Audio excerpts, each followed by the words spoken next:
What if everything you thought you knew about the end of World War II was just the surface? What if the real story, the one they never told you, was buried in a Texas prison camp where a woman held secrets that could have changed history forever? May 7, 1945, Camp Hearn, Texas. Right now, you're about to discover something historians have kept hidden for decades. While the world celebrated victory, a 27-year-old German chemical engineer stood behind barbed wire, carrying knowledge so dangerous that nations would kill to possess it. Her name was Ingred Bower, and what she revealed in the next 72 hours would reshape the entire post-war scientific landscape. But here's what nobody tells you about that moment when Germany surrendered. The Texas wind swept across the plains that morning, carrying dust and alfalfa scent across rows of wire fencing. Inside the compound, hundreds of German prisoners stood frozen in formation, eyes locked on a wooden platform where an American sergeant gripped a radio connected to crackling loudspeakers. Static filled the air. Then came words that shattered 6 years of bloodshed. The German High Command has surrendered unconditionally to the Allied Expeditionary Force. Silence crashed down like a physical force, heavier than any bombardment these prisoners had endured. But what happened next, what most people will never know, is that this silence concealed the most explosive secret of the entire war. Among those prisoners stood a young woman in a faded gray uniform, prisoner number 44817, hair pulled back, eyes fixed downward. Most guards assumed she was just another captured worker, grateful for warm meals and safety. They had no idea she was one of Hitler's top chemical weapons designers. They didn't know she carried blueprints in her memory for weapons so terrifying that her own commanders had ordered them destroyed rather than let them fall into Allied hands. And they certainly didn't know that within hours, she would break her silence and change everything. Standing there, Ingrid's mind raced back to the underground corridors beneath the Bavarian Alps, the metallic hum of ventilation systems, the acrid stench of ammonia mixed with oil, the final desperate orders screaming through concrete tunnels. Burn everything. Nothing must reach the Allies. Black smoke rising as she fled through mountain passes. In those buried chambers lay Project Götterdämmerung, Twilight of the Gods, not just a research facility, a graveyard of ambition, a weapons program so advanced, so unstable, that one mistake could have incinerated everyone inside. Now, standing under the blazing Texas sun, she understood. The Reich was finished. The Führer dead. Berlin reduced to rubble. The dream turned to ash. But the knowledge, the formulas, the chemical compounds capable of reshaping modern warfare, those survived. And she was one of the few who knew exactly where they were hidden. The radio crackled again. Another announcement in English. Victory in Europe is imminent. Germany has capitulated. A guard switched it off. Some prisoners began cheering quietly, voices thick with disbelief and relief. Others stared blankly at the horizon, unable to process what the end of everything felt like. Ingrid's throat tightened. She looked past the barbed wire, past the guard towers, toward an impossibly wide blue sky. She hadn't seen that kind of openness since before the war began. Wind tugged at her sleeve. The distant smell of barbecue smoke drifted from a nearby ranch. Laughter echoed faintly from outside the camp. American civilians celebrating a war's end they hadn't lived through. And that's when Ingrid made a decision that would determine the future of Cold War science. She realized something crucial in that moment. Silence no longer protected anyone. The world had changed. What she knew could either save lives or create unimaginable destruction. She turned toward the administrative building where American intelligence officer Lieutenant Samuel Reed sat listening to the same broadcast. For weeks he'd questioned her about Reich scientific projects. For weeks she'd revealed nothing. But now, everything was different. When she reached the doorway, a guard moved to block her path. Reed looked up from his paperwork and waved her inside. She stood there, trembling slightly, then spoke in English so soft it barely registered above a whisper. I have something to tell you. It's about a laboratory. Hitler's laboratory. Reed's pen froze mid-stroke. Here's what they never showed you in the newsreels. While American theaters played footage of captured German soldiers, thin uniformed men behind wire fences, working fields, marching in columns, a completely different group of prisoners arrived under heavy guard, far from cameras. Scientists, translators, code clerks, laboratory technicians, And among them, several dozen women. These weren't ordinary prisoners. These women had been integral parts of the Reich's vast technical machine, trained in physics, chemistry, mathematics, engineering. Some were secretaries who typed classified research notes for the SS. Others, like Ingrid, were actual scientists who mixed the compounds and wrote the formulas. To American guards, they appeared harmless. Exhausted young women from another world, grateful for food and clean beds. Nobody imagined that inside their minds resided details of jet propulsion tests, synthetic fuel systems, and chemical accelerants capable of revolutionizing warfare. Ingrid spent her first weeks at Camp Hearn in complete silence.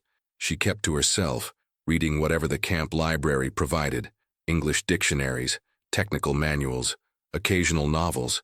At night, she would stare through cracks in the barracks walls at the vast Texan sky. She'd never seen stars like that before, uninterrupted by searchlights, untouched by war. When guards first learned she'd been a chemist, they assumed she'd been forced into the position. She didn't correct them. It was easier that way, but inside she carried the guilt of 1,000 formulas, each one written with precision and obedience, never once questioned.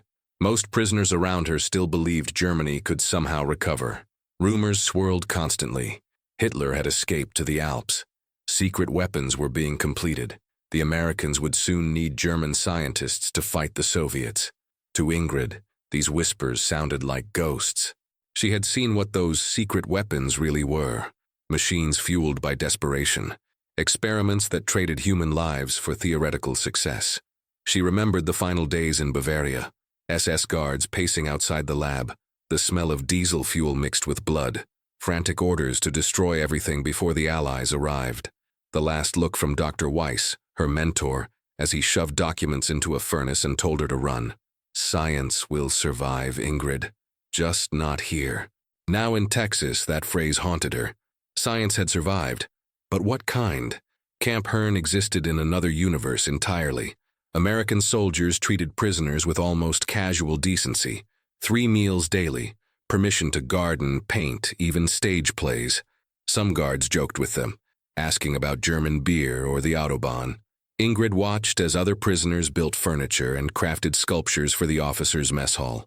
She marveled at how Americans seemed to treat captivity not as punishment, but as containment, a way to neutralize enemies without hatred. But one rule remained absolute. Nobody spoke about their wartime work. Guards never asked.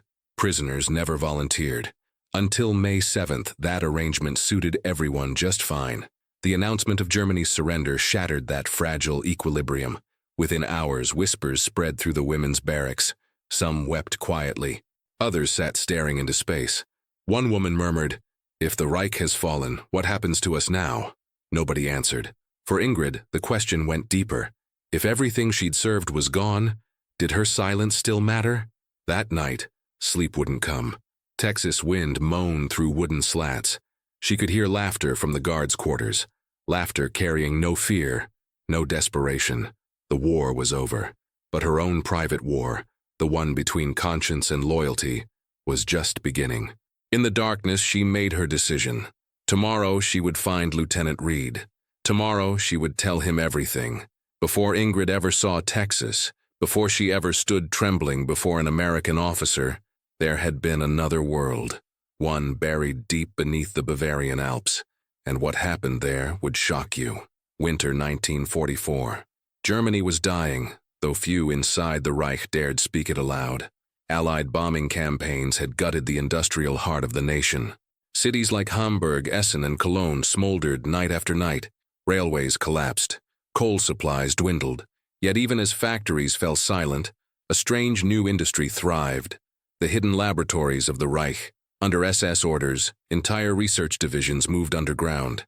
They carved tunnels through solid rock, transformed abandoned mines into laboratories, connected them via rail lines that never appeared on maps. One such complex was Heimatwerk Süd, Homeland Project South, located somewhere near Berchtesgaden.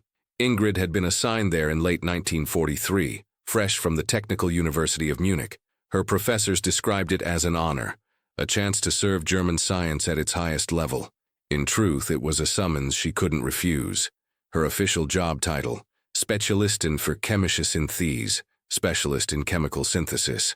But what she and her colleagues actually built went far beyond ordinary research. They developed high-density synthetic fuels, experimental explosives, chemical stabilizers for jet engines, the kind of research that could determine whether Germany's miracle weapons ever reached the skies. The project operated under the SS Scientific Office. The commanding officer, Oberfuhrer Ernst Kramer, was an engineer with the cold efficiency of a machine. To him, every experiment was a calculation, every failure a variable to eliminate. Kramer often walked through the lab in his black uniform, gloves spotless, voice precise. Our task is not to win battles. It is to make weapons that render battles unnecessary. To Ingrid, those words once sounded noble. Later, they would sound monstrous. As the Allies pushed deeper into Europe, orders became increasingly frantic. Trains arrived at odd hours carrying crates marked with code names: Stahlregen, Steel Rain, Nebelherz, Fogheart, Götterdämmerung, Twilight of the Gods. Each crate contained chemicals too dangerous to handle without respirators. Each file bore seals from the Reich's highest authority. By early 1945, scientists worked around the clock. Sleep became rare. Food was rationed. They lived entirely underground, the hum of generators and smell of ammonia becoming their new atmosphere. Rumors filtered down from the surface. Allied troops crossing the Rhine, cities burning, the Führer moving into a Berlin bunker. Still, Kramer pushed them harder. Germany will be reborn from science, he declared. Ingrid began noticing something disturbing. Fewer trains left the facility. Supplies came in, but nothing went out. Whatever they were building wasn't reaching the front. Then came the incident that changed everything. A new batch of compounds arrived from another SS facility. The label simply read, X13. Kramer ordered a full test in Chamber B, despite warnings from the safety team. Ingrid watched as two technicians prepared the mixture under his supervision. The reaction was immediate, violent, explosive. The glass shield shattered, releasing a cloud of vapor that turned the air milky white. Both technicians died within seconds. The fumes corroded metal, melted rubber, burned through clothing. Kramer ordered the room sealed, but damage had already spread. Half the lab had to be evacuated. When Ingrid helped drag one injured man to the medical wing, his skin peeled from his hands like melted wax. That night she couldn't stop shaking. For the first time, she questioned everything she'd been told about duty, loyalty, and scientific glory. In her journal, later found among her personal effects, she wrote a single line in careful German script: "We are not building weapons. We are building death without conscience."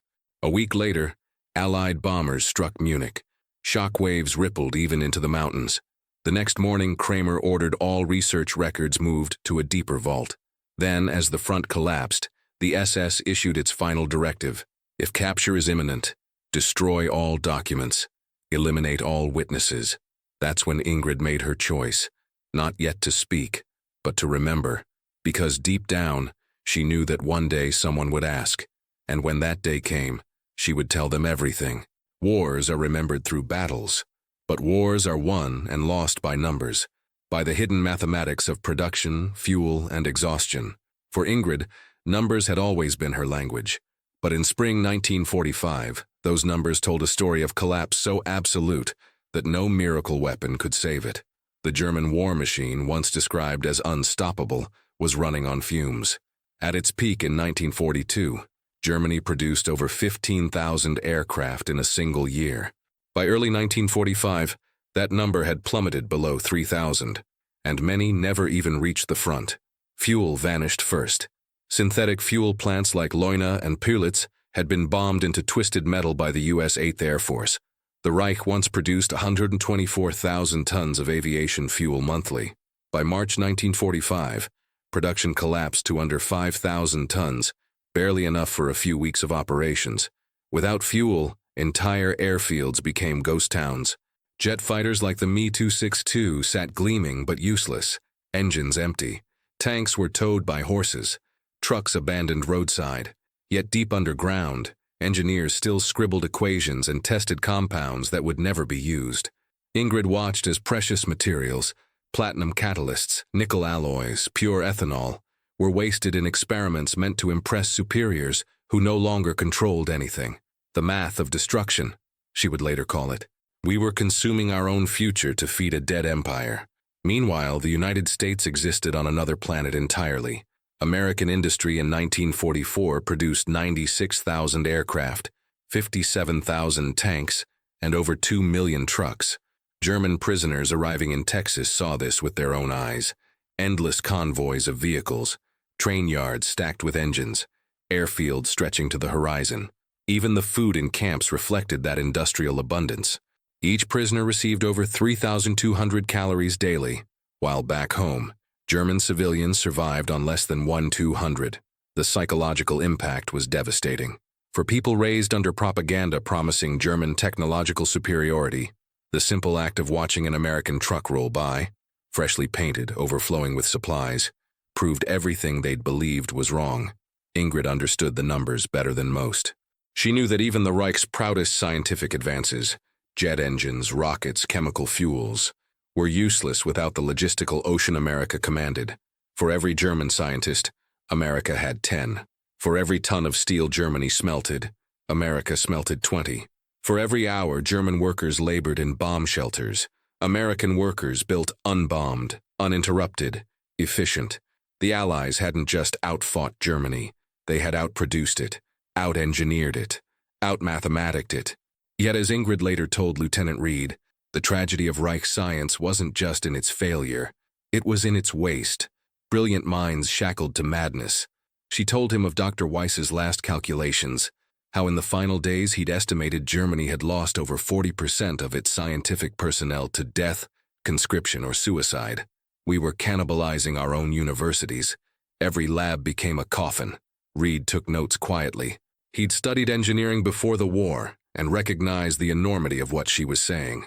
You're telling me the Reich's best scientists were working underground with no fuel, no materials, and no chance of success? Yes, Ingrid replied softly, because no one dared to stop. Outside, the Texas sun blazed over rows of cotton fields.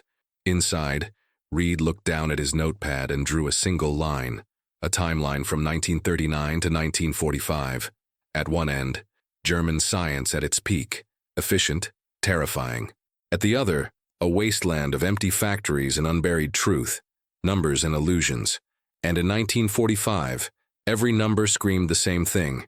Germany hadn't been defeated by the battlefield. It had been defeated by arithmetic.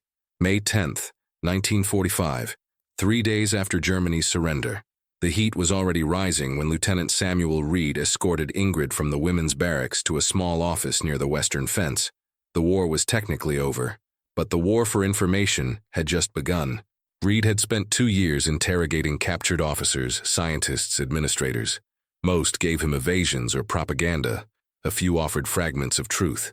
None had given him what Ingrid now promised to reveal, the location of a hidden SS laboratory buried under southern Germany's mountains. As she entered the small wooden office, Reed gestured for her to sit. Windows stood open. The smell of mesquite drifted from nearby fields. A dusty American flag hung behind his desk. Ingrid placed a folded piece of paper on the table. This is a map. Reed looked at her carefully. You understand that what you're telling me could determine the future of post-war science. You were there? She nodded. I designed part of the chemical stabilizer system. We called it Project Götterdämmerung. Reed raised an eyebrow. Twilight of the gods. It was meant to be poetic, she said bitterly, but it was madness. They were building something they didn't even understand. She began drawing. Outlines of tunnels, ventilation shafts, rail lines, chambers. Her hand trembled slightly, not from fear, but from memory. This is where they stored chemical prototypes, she said, marking one chamber. And here, this was the reactor room. It was sealed when we fled. Reed's pencil froze. Reactor? Yes, she whispered. Not nuclear, but experimental. We were trying to create high-energy fuel by recombining nitrogen compounds under pressure. It was unstable, lethal. One accident could have destroyed the entire facility. Reed exchanged glances with another officer in the room, Captain Jenkins, who'd been quietly typing the transcript. And you say the SS ordered all evidence destroyed? They tried, she replied. But there were too many tunnels, too many documents. I escaped before they burned everything. Reed leaned forward. Why tell us now? Ingrid hesitated. Because Germany is gone. Because the people who gave those orders are dead. And because... She stopped, looking at the window. Because I want someone to understand that we weren't all monsters. Some of us were trapped by our own equations. For a long moment, nobody spoke. Outside, the faint sound of a harmonica drifted across the yard. An American guard playing during lunch break. Reed stood, folded the map, and said quietly, "You've just changed our understanding of the Reich's scientific network. This information could save lives." Ingrid looked at him sharply. "Or create new weapons." Reed didn't answer. He slipped the map into an envelope marked, "Confidential, U.S. War Department." After she left the office, Ingrid walked slowly toward the wire fence. On the other side, prisoners repaired fences and sorted equipment. Beyond them, cattle grazed lazily under the bright sky. She thought about the laboratory's cold tunnels, the metallic echo of footsteps in darkness, the smell of ozone and chemicals. Then she looked out at Texas, wide, open, alive. It struck her that the world could build things not to destroy, but to feed, to grow, to live. Later that evening, Reed filed his report. It would eventually reach Washington, D.C., where it was stamped with a new project name, Operation Paperclip. Priority candidate Ingred Bower. The war for the future of science had already begun. America was about to inherit the ashes of the Reich's genius. But for Ingrid, that moment, the confession, the map, the decision to speak, was something deeper than history. It was her own personal experiment in redemption. And for the first time since the war began, she allowed herself to breathe freely. By summer 1945, the math of collapse was everywhere. It could be measured in cities lost, trains stopped, soldiers surrendered. But for Ingrid, it was the silence that told the story. In Bavaria, the underground laboratories she'd worked in were now sealed tombs. Americans reached Berchtesgaden in early May and discovered tunnels filled with burnt documents, destroyed prototypes, and the faint odor of chlorine gas. They found evidence of chemical experiments, crude reactors, and sealed steel drums labeled Brennstoff AZ, fuel A through Z. Many were leaking. All of it had been meant to give Germany an edge in a war that was already mathematically impossible to win. The Reich had lost more than territory. It had lost balance. For every ton of raw material Germany could still mine or capture, America was producing 20. For every airplane leaving a German factory, 6 American bombers took to the air. For every day a German worker toiled underground in darkness. An American worker labored under electric lights with music playing from factory loudspeakers. It was the arithmetic of exhaustion, and it had reached its conclusion. Ingrid's confession confirmed what Allied analysts had long suspected. By late 1944, Germany's technological efforts were devouring themselves. Factories ran without supply chains. Projects continued without materials. Scientists pursued theoretical miracles while the real world starved. Her maps revealed that at least 9 separate SS research complexes had operated in parallel, each unaware of the others, each repeating the same desperate experiments. It was a system designed for secrecy, not success. Lieutenant Reed summarized it best in his report. The German war effort collapsed not from lack of genius, but from division of genius. Intellects separated by paranoia, united only by fear. The numbers were brutal. By April 1945, the Reich's rail network had been reduced by over 60%. Fuel production had dropped to 4% of its wartime peak. Ammunition stockpiles were empty. Of the 18,000 scientists and engineers Germany employed in 1942, fewer than 7,000 remained alive or free by war's end. It was, in every sense, a collapse by equation, an empire dividing by zero. At Camp Hearn, the war's end brought strange contradictions. Prisoners were now prisoners of peace. Guards no longer barked orders but offered cigarettes.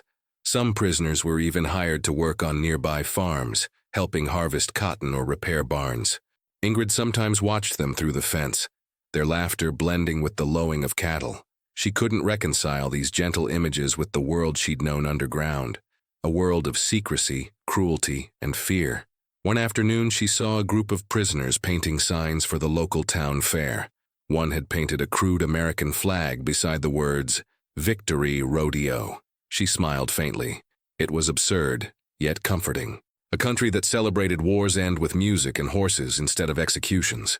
Inside the camp, rumors spread again, this time about what would happen to German scientists.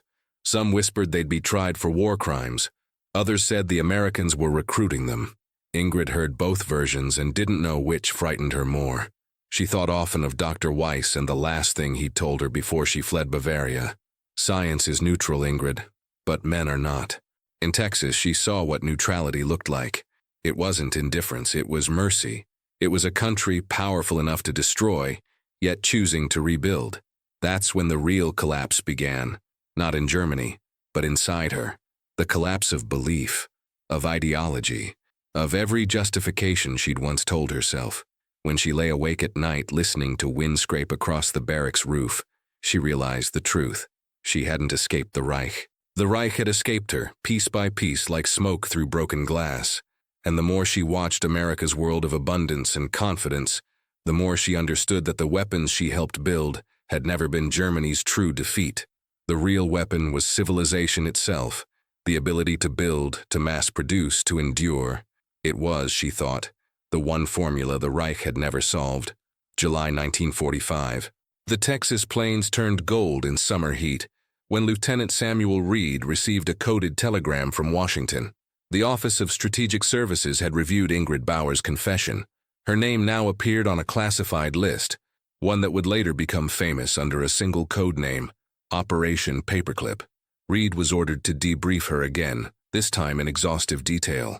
His superiors wanted to know not only about the laboratory, but about scientists who had escaped before Americans arrived. The meeting took place in a converted chapel within the camp. Pews had been replaced with desks and typewriters. Stained glass filtered afternoon light into pale red and blue streaks falling across Ingrid's face as she spoke. There were 30 of us in the final phase of the project, she began. 10 physicists, 6 engineers, 8 chemists, the rest support staff. By the time we evacuated, only 12 remained. The rest were either dead or missing. And the director, Kramer? Dead. He sealed the final chamber himself. The explosion that followed collapsed the tunnels. No one could reach him. She paused, then added quietly, "He believed the weapon would end the war in one blow." Reed raised an eyebrow. "What kind of weapon?" Ingrid hesitated. "A catalyst bomb. A device meant to release a vaporized chemical that could ignite any fuel source in its radius. We never succeeded, but the prototype, if the formula survived, could still be dangerous." Reed scribbled notes while his stenographer typed every word. "When I escaped," she continued, "I took one of Kramer's notebooks.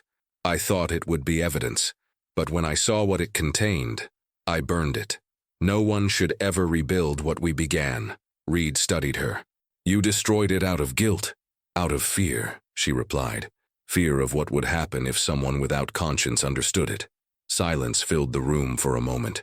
Outside, a guard's whistle cut through the dry air. Reed leaned back in his chair.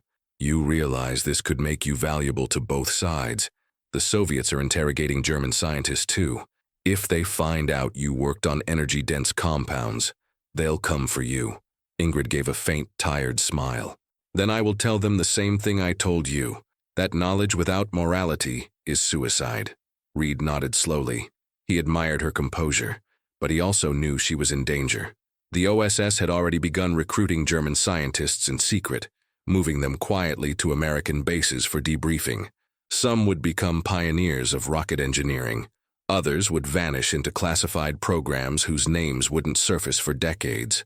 He suspected Ingrid's knowledge could change the trajectory of post-war weapons research, and he wasn't sure whether that was good or bad. A week later, the camp received a delegation from Washington. They arrived in spotless uniforms, carrying briefcases stamped property of the United States government. They spoke with authority and offered polite smiles, but their questions were surgical. They interviewed Ingrid for 3 days straight. She described the lab's structure, its supply chains, its code systems. She drew diagrams of chemical reactors, listing every compound she could remember. When one official asked if she would assist American research in the reconstruction effort, she replied carefully, "Only if it's for peace." The man smiled faintly. "Peace requires power, Miss Bower." That night, Ingrid returned to her barracks and wrote in her diary, "They speak of peace as a machine that must be fueled. Perhaps that is why it never stops running. 2 weeks later, she was moved to a smaller compound under military guard. The paperwork listed it as transfer for extended debriefing. Reed knew what it meant. She was being recruited. He watched her leave in the back of a jeep, dust curling around her as the vehicle rolled down the dirt road toward the horizon. She didn't look back. Reed would later say that in that moment, he realized the war hadn't ended at all. It had only changed laboratories. And for the woman who'd once built weapons for the Reich, America was about to offer her a second chance, one that came with its own kind of captivity. September 1945, Fort Detrick, Maryland.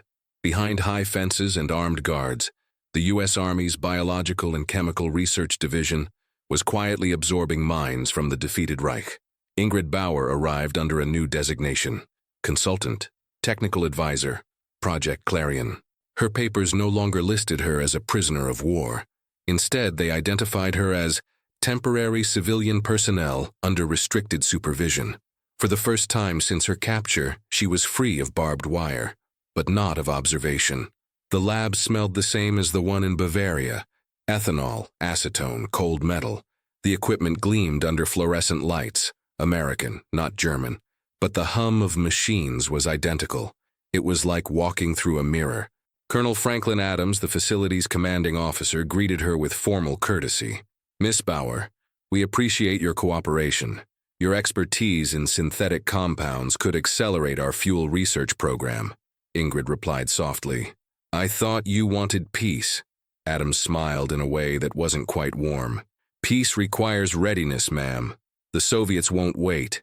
And just like that, the new war began. Without front lines, without uniforms. Fought not in trenches but in laboratories. For weeks, Ingrid reviewed chemical formulas captured from German archives, advising on stability reactions and polymer tests. Many compounds were identical to those she'd once mixed under SS supervision. The only difference was the flag above the facility. One afternoon, as she walked through the compound, she passed a group of American chemists debating over an unfamiliar formula. She froze when she saw the name written at the top of the page: Fuel Catalyst Prototype X13. Her heart stopped. That was Kramer's formula, the one she believed had been destroyed in the explosion. "Where did you get this?" she asked sharply. A young chemist looked up. "Recovered from a site in southern Germany, Berchtesgaden area. Some of the tunnels were still intact. Washington sent us the samples for analysis." Ingrid felt her stomach twist. The Reich's ghost had followed her across the ocean. She asked to see the full report. It confirmed her worst fears. The Americans had recovered fragments of the Götterdämmerung project. The notes described attempts to stabilize volatile compounds for high-yield ignition. The same technology that had killed 2 of her colleagues now sat neatly cataloged in U.S. Army folders. That night, she wrote in her diary, "They said I could start over. But how can one begin again when the past keeps reproducing itself?" A week later, Colonel Adams called her into his office. On his desk sat a small glass vial. Inside, a faintly glowing liquid, pale blue under lab light. "This is from your old project, isn't it?" he asked. "Yes," she said quietly. "And it killed men in seconds." Adams leaned forward. "Could it be stabilized?" Her answer was immediate. "It shouldn't be."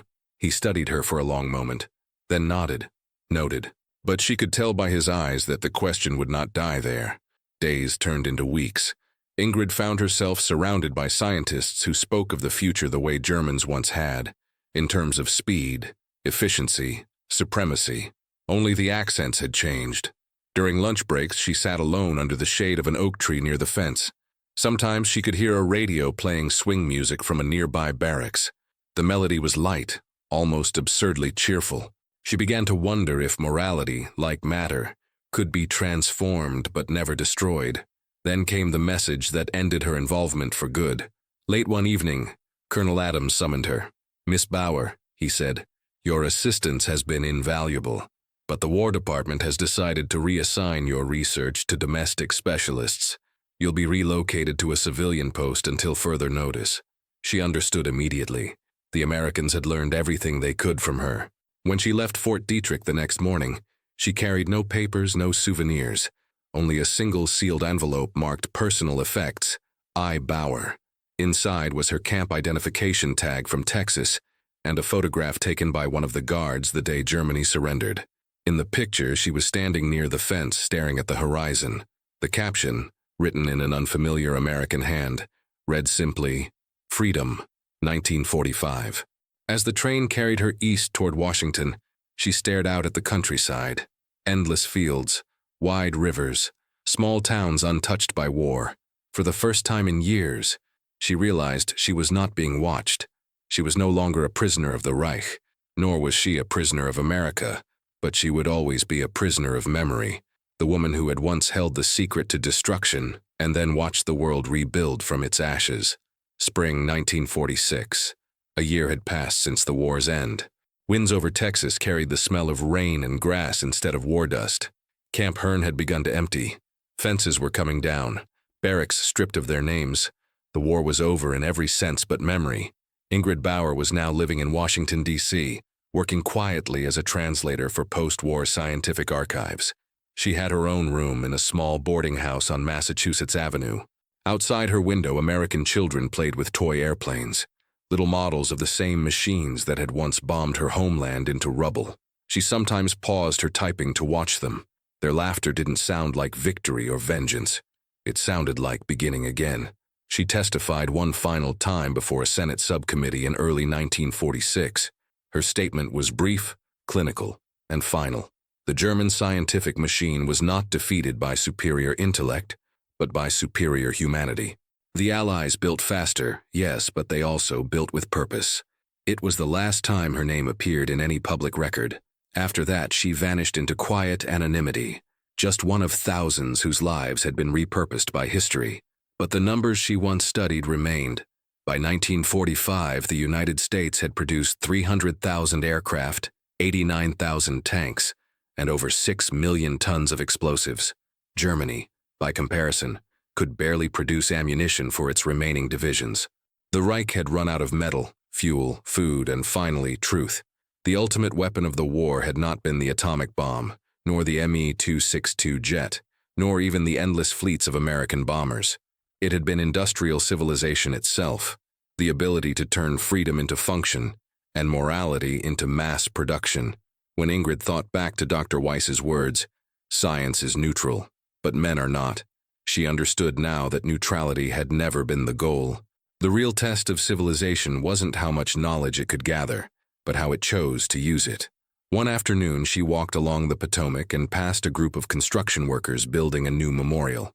Their trucks were painted army green, the same color she'd seen in Texas, but now they were carrying stone, not shells. The sound of hammers and engines echoed through the air, familiar, mechanical, yet peaceful. In that sound, she heard the verdict of the war. Germany had tried to control the world through fear. America had changed the world through creation. One ideology believed in destruction as destiny. The other believed in abundance as freedom. Ingrid reached the top of a small hill overlooking the river. Cherry blossoms were in bloom, drifting like snow across the water. For the first time, she smiled, not as a scientist or as a prisoner, but as a human being who had finally learned that survival was not the same as victory.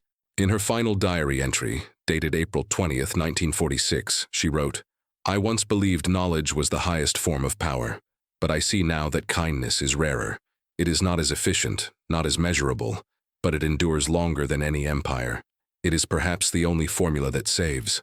When historians later pieced together fragments of her life, they found no records of her death, no gravesite, no final papers, only a single note scribbled on a library receipt found among declassified documents decades later. It read simply, "We lost the war because we forgot the human equation." That was the final line in the equation of collapse. Not numbers, not machines, not fuel, but the loss of soul, and the rediscovery of it half a world away, in a place where prisoners drank Coca-Cola and watched rodeos instead of waiting for execution. The war had ended, but its ghosts traveled farther than any army. Ingrid Bower's story, from an underground lab in Bavaria to the open skies of Texas, wasn't just a confession. It was a mirror, a reflection of how nations rise, how they fall, and how redemption sometimes wears a uniform nobody expected. When German prisoners looked across those Texas fences and saw freedom instead of punishment, something broke inside them. Not their pride, but their illusion. They realized America hadn't won through cruelty, but through capacity, through the quiet, relentless math of a free society that believed building was stronger than breaking. Ingrid's final act wasn't betrayal. It was a surrender to truth. The Reich had chained its scientists to destruction. America had unchained them, and for better or worse, absorbed their knowledge into its next great era. The irony was that the same woman who once designed chemical catalysts for Hitler would help the world rebuild from ruin, not with bombs, but with understanding. Her notes, her memories, even her silence would feed the next generation of science, because that's what America did best. It took what the world destroyed and turned it into motion, and perhaps that's why her story endures. Not as a tale of defeat, but of transformation. From the dark equations of the Reich to the bright laboratories of the post-war world, Ingrid's journey captured a truth the war itself had proved. Empires die when they measure worth by conquest instead of compassion. When you strip away the flags, the speeches, the uniforms, and the lies, what remains is the same test, the human equation. Next time, we'll return to the skies, where another set of numbers changed the world forever. How one American bomber flying on fumes over Tokyo forced Japan to face the impossible math of defeat. Don't miss it.